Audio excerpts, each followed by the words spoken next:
My name is Mike, gue adalah mahasiswa Sports Management yang mempelajari tentang olahraga dari Eropa. Gue menemuin hal yang menarik banget yang gue pengen share ke kalian.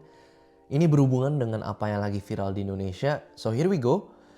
So dunia otomotif Indonesia lagi gencar banget sama mobil-mobil listrik, EV, electric vehicle yang pabrikannya dari China.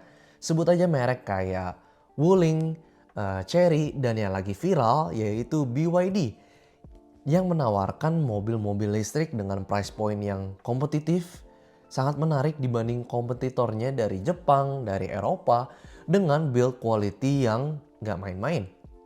Gue mau bahas bukan dari spesifikasinya, dari dunia otomotif ya, tapi dari sisi olahraga. Lah, apa hubungannya ya sama olahraga? Ya, ternyata ada. Jadi, ada dua kompetisi olahraga yang besar banget saat ini terjadi di dunia sepak bola, yaitu Piala Asia dan Piala Afrika. Gue mau bahas fokus ke Piala Afrika atau AFCON. Jadi tuan rumah Piala Afrika saat ini yaitu Ivory Coast atau biasa kita kenal dengan negara Pantai Gading. Mereka punya 6 stadium yang mereka pakai untuk menyelenggarakan semua kompetisi selama AFCON, dan yang menarik 3 di antara 6-nya itu dibangun sama negara lain, dan ya siapa lagi kalau bukan ya China. Jadi mereka membangun 3 stadium untuk Ivory Coast, Pantai Gading di kota Abidjan, Korogo, dan San Pedro.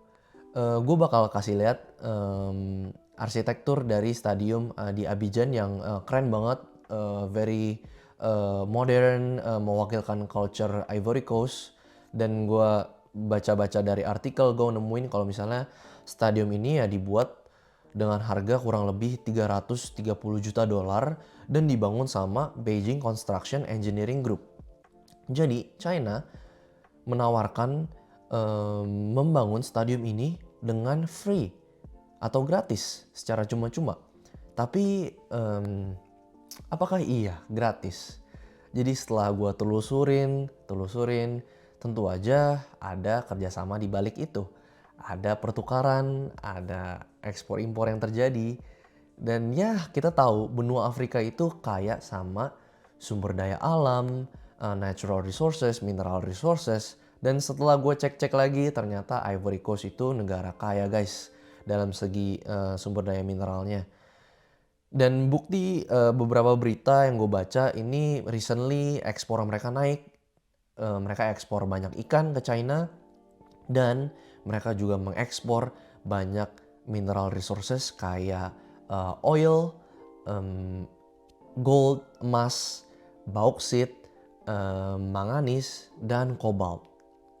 Jadi komponen-komponen yang gue udah sebutin ternyata itu ya berhubungan dengan apa yang China sekarang lakukan.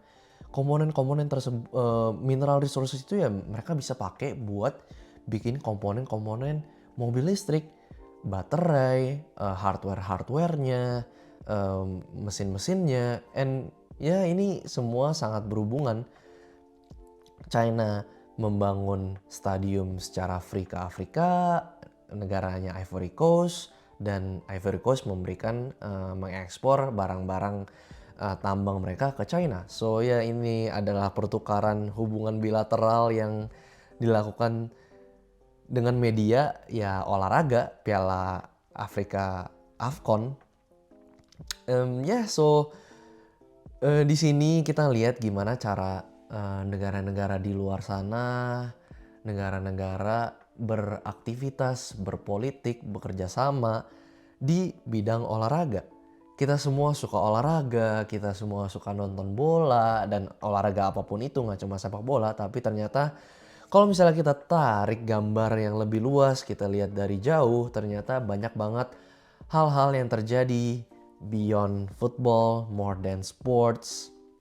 Dan ya gue belajar banyak dari ini.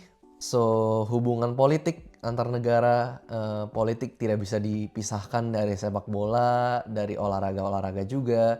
Kita lihat juga banyak industri-industri yang dibantu sama Saudi Arabia dan Qatar, ya ekspansi-ekspansi yang mereka lakukan di bidang olahraga, di sport scenes.